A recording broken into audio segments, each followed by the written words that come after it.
everything together between, mention myself and Isaiah and, how we and yourself feel in terms of both administrations listening to us in the Black crypto space. I don't think I'm going out on a limb to say that the vast majority of us view ourselves as either Democrats or progressives. So we would love to see the Democratic administration actually, listen to our views on crypto. And you absolutely stated what needed to be said about Haiti and them dropping the ball. I mean, I think in my lifetime, every administration across the board. I remember Yes. being in college and protesting the Clinton administration's treatment of Haitians. It's been a constant of something that both parties, no matter who's in office, the administration of how they've treated Haitians and not even recognizing, and with the burgeoning of critical race theory, not even recognizing what Haitians have done. There's no New Orleans without Haitians. There's no Exactly. Chicago without Haitians. Growing up, in New York and just, New York City being, kind of melting pot of the Great Migration, which my parents were a part of, and then people from the Caribbean diaspora and then African diaspora. We're talked about collectively. I just remember one time working in technology, and a very good friend of mine, she's still a very good friend of mine. When you happen to be the lone black face, sometimes in technology, you hear things because they're comfortable with you, and then they go, oh. So she was talking, and she made a reference of a code name of Brooklyn being called Little Africa, and then she looked at me because she was like, Mm, "Oh, this is something that we talk about amongst ourselves." And I said, "That's a very accurate characterization. Brooklyn is Little Africa, and people don't want to recognize that the diversity of Brooklyn, the heartbeat of Brooklyn, the reason why Wall Street wanted to extend into Brooklyn had everything to do with African American, Caribbean, African, whether it's north, south, east, west, or whatever, and the vibrancy that all of our communities brought, in addition with the Eastern European immigrations, to make Brooklyn what it is. So yeah. she was of Eastern European background, and even she recognized. She was like, "Yeah, we kind of call it Little Africa," and she's like, "I don't want to leave Brooklyn. I love Brooklyn," and she still lives in Brooklyn to this day. And she's not black, but she was like, "I bet when you can go any part of Brooklyn and any type of festival and get every taste of every place, and Katie has been a tremendous part of that Yeah. flavor. So to kind of like treat it that oh, it's separate apart, that hate of all things, something happening in this hemisphere is not a part of the American fabric. And it Mhm. can be extended to our Latinx brothers and sisters too. Yes. We essentially, when we're eating American foods, the draw of American foods is actually African and Native American, and that Native American is Latinx and Caribbean. It's Yeah. that fusion almost before European. European Exactly. is kind of third in the line. You think of American food, tomatoes and potatoes. All of that is coming out of the native culture, the native eating habits, and the adaptation of what Africans did in bringing their cooking styles to these American ingredients. We have to recognize the diversity that we're all linked, and it can't be all every single time seems to be an exception where Yeah. people of African descent or Black people around the world, and I say around the world because we don't even talk about what's going on in the Pacific and in between Papuans and genocide and all that stuff. And we Yeah. know it's blackness. It's that African phenotype. Melanesia. Yes, yes, the I Melanesian. mean, it's It is. literally it's called the It's Melanesian called Islands. that's what they call it, Melanesian. The When I saw Melanesian. them folks, they look like Negronesians. I mean, they would literally look like us. I was like, okay, I get it. Literally called Melanesia. Oh Claire, wow. So what, you what bring. projects are you working on? What are you doing? I know you're doing some back where your folks are from in Haiti. Anything that the community can do to be helpful with that? Oh my, well, thank you, Deirdre. I was loving, the preaching that you just did. Thank you for echoing my sentiments.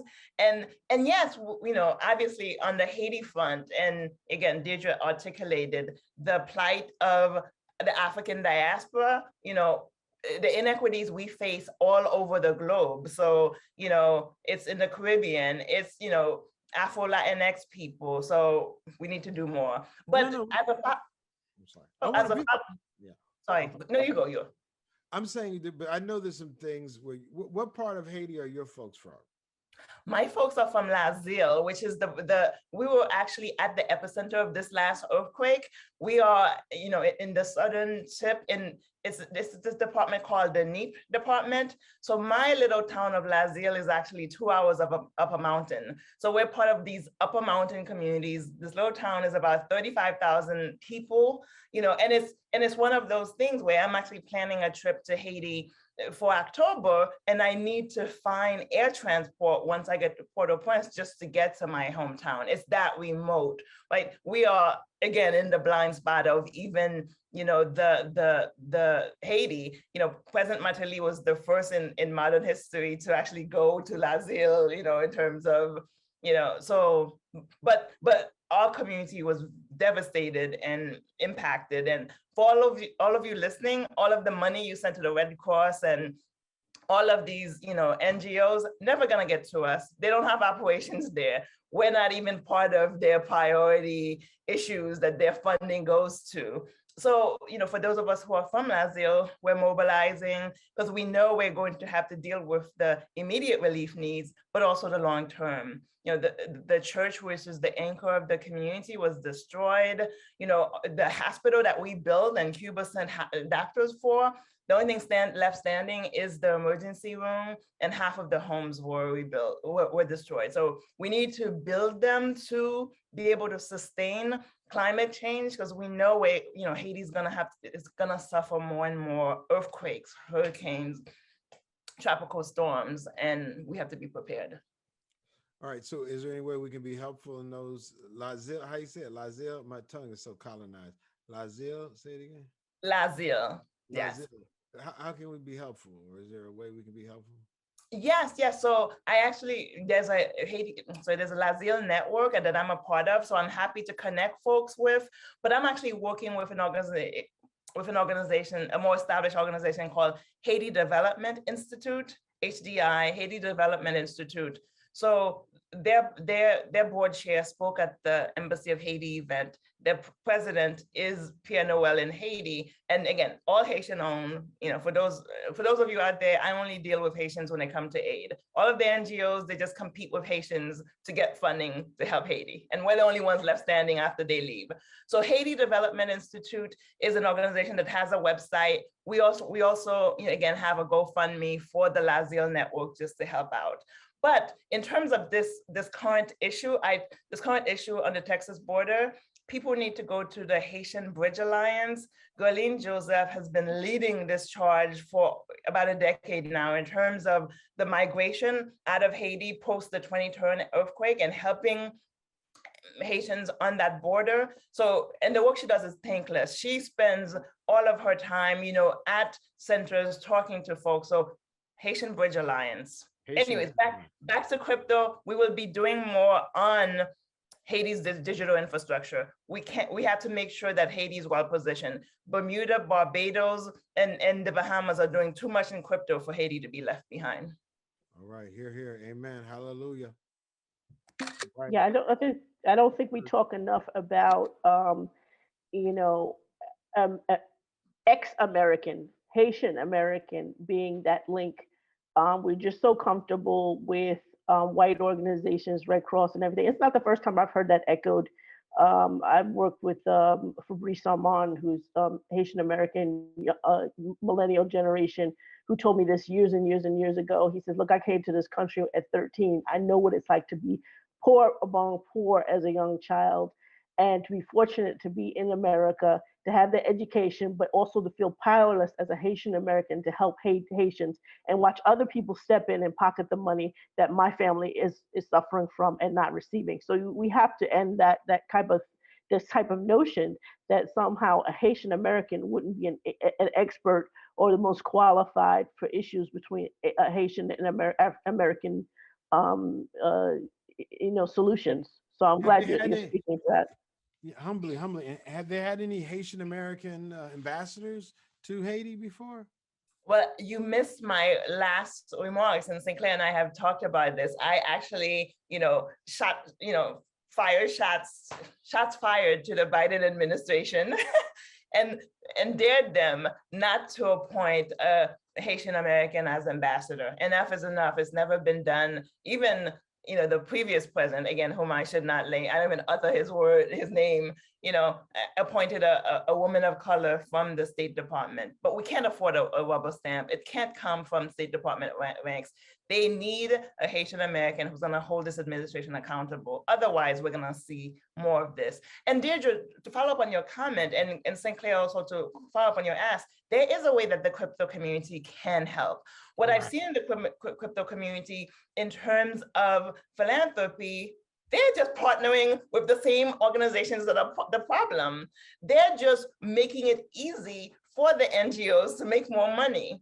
For them, decentralization means that we don't go to the centralized parties, that we actually look for the grassroots entities. But what we've seen in terms of those who are focused on the philanthropy, they want to partner with the Red Cross and the World Bank and USAID. As a person who was born in Haiti, came here, had to deal with these issues, these organizations have been a part of the problem. So if you want to resource them to help them make more money in crypto, you're just contributing to the problem. All right, that's a shout That out. But see, that also came up also an interview I did with BankU's CEO and founder Ashish Gadnis. He has a term for it. He calls it green cycling. He says there are these people that are so used to making their livelihood by being intermediaries that they don't want to fix the problem of dire poverty and dire, so they sit themselves in between and they make a killing and a profit on it, and they block you out who wanted to provide direct aid or a direct person. And we definitely got to end that. Yeah. And look, I know, Sister Clay, we want you to have the last say, or Sister Deidra. I'm not going to try to do that misogynistic man trying to be the last one. But I did want to add this little piece, because what y'all said was already better. Some mine is small like this one. Literally, these folks who say they're allies have to correct themselves. You just made a point. Stop giving to these centralized bloodsuckers. And this is to all our crypto, so-called allies, how you want to call yourself. You down with Black folks, and you keep giving to them same folks, whooping and abusing and misleading folks. Yeah. You're part of the problem too. So we're very clear that we as a community at crypto, if everybody's trying to post whatever they post, stop going back to those folks who doing those bad things and blood sucking and rent seeking and extracting as third parties. Let's decentralize the crypto, get the help to those who deserve it. And there's got to be with three people. One of y'all got to have the last word, so it doesn't look like I'm trying to do that male talk. Go ahead, Clem. I'll share the last word. There's a lot of Haitian Americans, members of the Haitian diaspora in crypto, and we are planning a delegation trip to Haiti next year. Hopefully there'll be a new president in place. The plan is to meet with the central bank, to meet with the department, the Ministry of Commerce, the Ministry of, Tourism. And so we're actually going to work with the Caribbean Blockchain Alliance. And so we'd love to have Black innovators in crypto join us for that trip. It's going to be a listening trip to connect with, the Haitian policymakers, but also to meet with the entrepreneurs who really are leading the space in Haiti. So stay tuned. Awesome.